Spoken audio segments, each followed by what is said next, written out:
Welcome to the Banker Lamp. Please enjoy the video.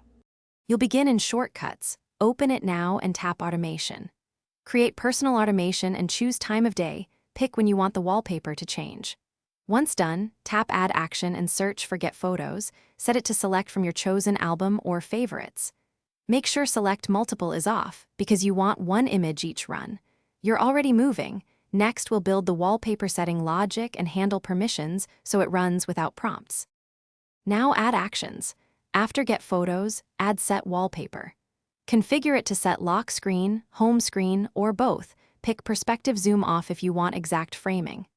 Insert a quick look or resize action before setting if you need consistent aspect ratio for 16, 9, or phone dimensions.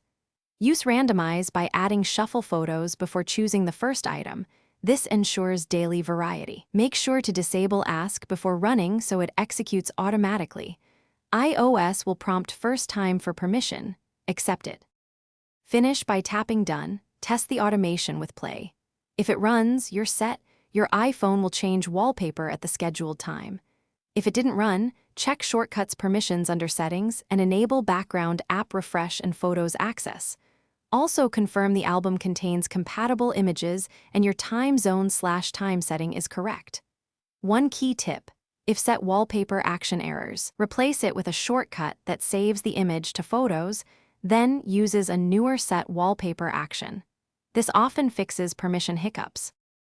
Thanks for watching. If this was helpful, leave a like and consider subscribing. See you next time.